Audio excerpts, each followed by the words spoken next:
Bonjour à vous, je me présente, Yann Le Guen, je suis le directeur de l'agence FIRAC Rennes et je suis content de vous accueillir sur la keynote du groupe SNEF. Donc on va parler ensemble de comment robotiser vos produits nus. Alors l'idée c'est pas de vous montrer des machines dans tous les sens, c'est plutôt de vous expliquer ce qu'on fait pour essayer d'améliorer les solutions et de prévoir les solutions de demain. Donc pour ceux qui ne connaissent pas le groupe SNEF, nous avons un certain nombre de filiales. Donc je vous ai dit que j'étais FIRAC, qui est une des filiales du groupe SNEF. Donc le groupe SNEF aujourd'hui, c'est 1,6 milliard d'euros de chiffre d'affaires et 13 000 collaborateurs. Donc toutes les filiales que vous voyez là travaillent aujourd'hui pour l'agroalimentaire, et pas que forcément. Et c'est pour ça que je vous inviterai à venir nous voir sur notre stand après, où vous pourrez rencontrer l'intégralité des métiers qui sont représentés ici.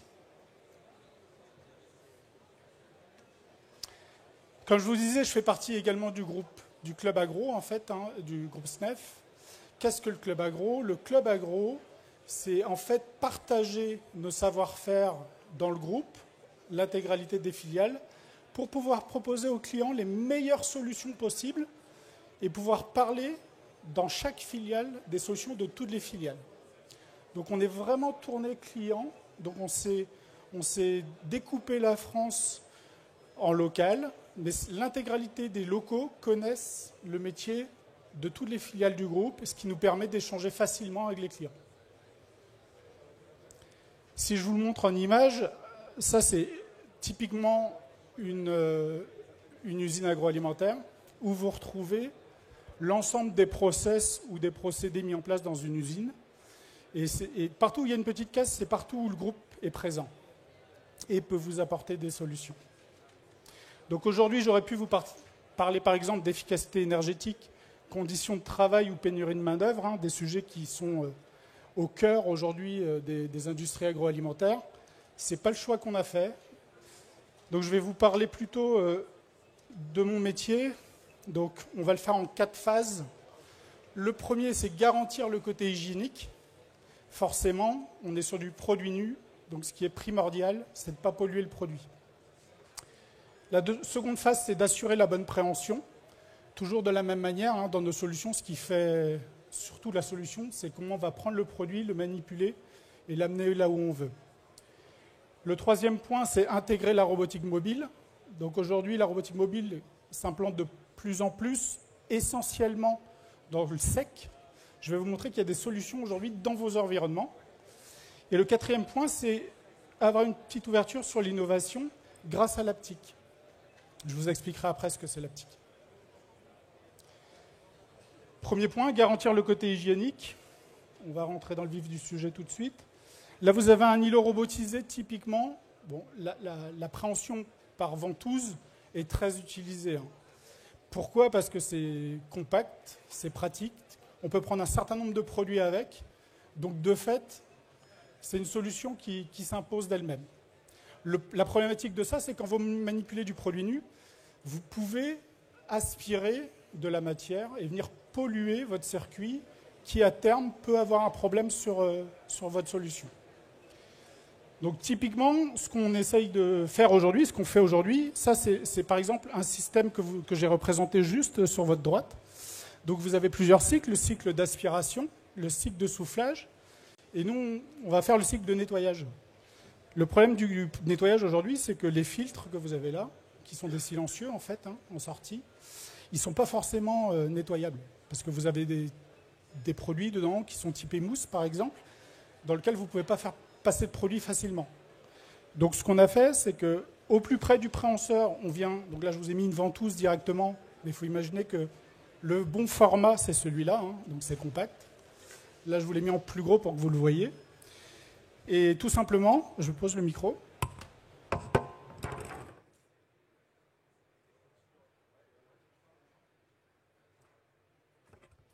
Ce qu'on est venu faire, bon, ça s'appelle un silencieux, c'est pas pour rien. Vous avez vu, c'est vraiment ce qu'on connaît partout.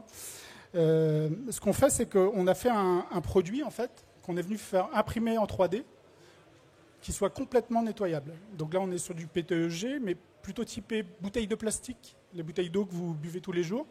C'est la même matière, en fait. On vient construire ce filtre pour pouvoir passer le produit à travers.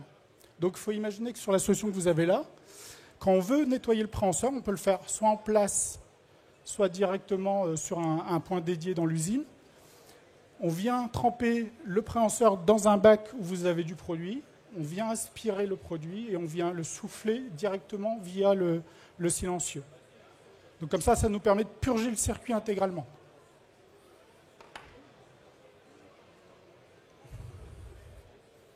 Forcément, bon, nettoyer un circuit, c'est bien. Prendre les produits à la bonne cadence et les mettre au bon endroit, c'est mieux. Donc je vais vous parler préhension. La préhension, en fait, vous avez de plus en plus de développements qui se font sur du matériel standard qui est efficient. Donc là, typiquement, j'en ai un là. Vous pourrez venir le voir sur le stand également. C'est des doigts aujourd'hui qui sont extrêmement flexibles et qui nous permettent de prendre des produits de manière sécurisée, à des très bonnes cadences et en gardant le côté hygiénique. D'accord ? Donc on peut l'utilisation de façon standard ou on peut complètement le designer. Par exemple, ce que vous voyez là, c'est une machine qu'on a faite pour manipuler. Alors c'est des feuilletés de saucisses, mais crues. Donc vous avez une pâte. Ces procédés-là, ils nécessitent beaucoup de farine. Et seulement quand vous manipulez comme ça avec un robot, vous ne pouvez pas utiliser de farine dans ce type de machine. Donc il fallait trouver une solution où on pouvait prendre chaque tronçon de feuilleté cru avec un préhenseur. Donc ce qu'on a fait, c'est qu'on a fait pas mal d'essais pour regarder comment se comportaient les doigts. Et la matière qui est utilisée sur ces produits-là nous permet en fait d'un côté d'avoir un préhenseur spécifique où on va venir référencer notre produit, et le doigt, avec son amplitude, va nous permettre de prendre le produit, de le maintenir, parce que forcément, derrière, on a de l'inertie aussi. Quand on prend ce type de produit, il faut aller assez vite, hein, c'est des grosses cadences, et ça nous permet de garder le côté hygiénique. Je vais vous montrer en vidéo une application plutôt plus standard. Donc là, typiquement, vous retrouverez exactement la même chose sur notre stand. Hein. On a pris un paquet de café, ça aurait pu être autre chose. Hein. Mais là, on voit bien comment fonctionnent les doigts. C'est-à-dire que les doigts se mettent vraiment en retrait du produit quand ils sont ouverts, ce qui nous permet de faire l'approche et de bien saisir. Donc vous voyez, il y a du poids, il faut imaginer qu'il peut y avoir de la cadence, et ça nous permet facilement de sécuriser le produit. On va parler robotique mobile. Alors, il y a beaucoup de robots mobiles sur le salon, mais il n'y en a pas comme sur le nôtre. Pourquoi ? Parce que le nôtre, il est fait pour l'environnement agroalimentaire. Alors, comme tous les robots mobiles, il faut traiter la sécurité. Hein. Aujourd'hui, comme en cobotique, la priorité, c'est quand même la sécurité. Donc, un robot mobile, il va un peu partout, il est autonome, il se déplace. Bon, il faut sécuriser que pour l'opérateur, il n'y a pas de risque.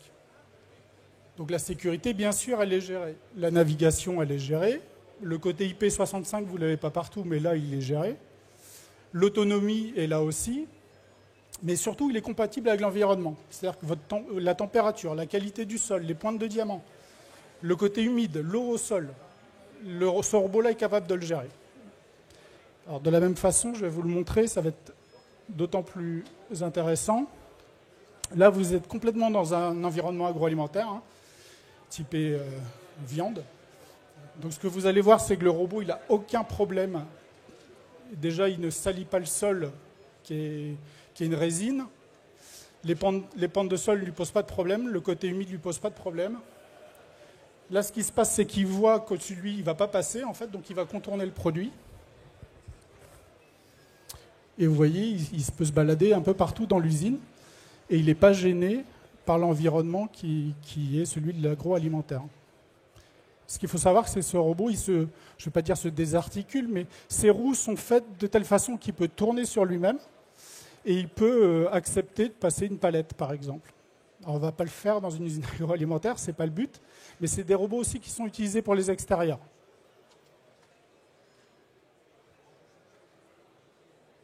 Alors là, on va essayer de se projeter un peu.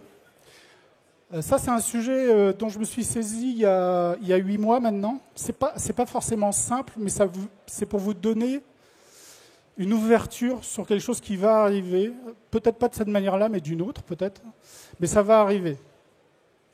Pourquoi? Parce que la téléopération haptique, c'est quoi? C'est un bras, en fait, robotisé, enfin robotisé, non robotisé, que vous pilotez, et où vous aurez le retour d'effort du robot que vous pilotez, et vous pourrez avoir la main sur ce que vous voulez faire au robot.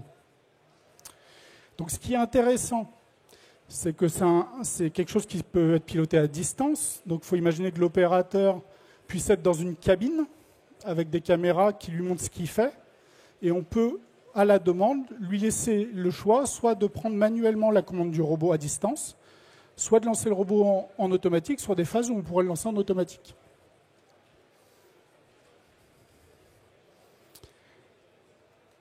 Là, typiquement, je vais vous montrer un exemple. Alors là, on coupe du bois. Vous allez me dire, oui, mais ça pourrait être autre chose que du bois. D'accord? Donc là, ce qui se passe, en fait, c'est que l'opérateur, il est au chaud, il est dans une cabine, il voit exactement ce qu'il fait, et il ne prend pas les impacts, il ne prend pas les vibrations, il ne prend pas l'effort qui est nécessaire pour couper une planche de ce type-là. Et là, pour vous montrer à quoi ça sert, en fait, l'haptique, c'est que derrière, on a mis une rive qui va engendrer une collision. Hein. Et du coup, ce qui va se passer, c'est que le rendu que vous allez avoir côté opérateur, il va pouvoir suivre le morceau qui est dur pour pouvoir découper sa planche.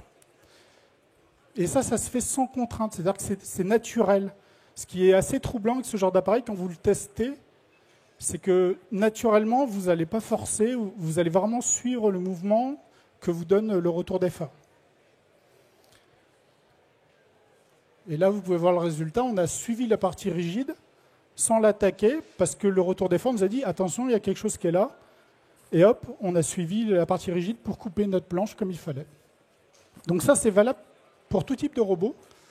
C'est des bras qui sont capables d'avoir... Avec un bras, vous pouvez en piloter plusieurs. Et pour plusieurs applications. Si par exemple vous avez un robot, vous devez donner la main à un moment donné pour une application donnée et sur un autre chose, vous pouvez le faire de la même cabine, juste en sélectionnant le robot et la vision qui sera liée au robot. Donc comme je vous disais, nous sommes hall 2-3, 3D25, le stand. On sera content de vous parler de solutions de ce type-là et de vos projets, mais également de tout ce que peut vous proposer le groupe, que je vous remonte rapidement. Les solutions du groupe SNEF, c'est tout ce que vous avez à l'affiche ici. Et bien sûr, je n'ai pas parlé des finalités énergétiques, ni de performance industrielle, mais de robotisation. Mais tous ces sujets-là, on peut les évoquer ensemble sur notre stand. Voilà, je vous remercie.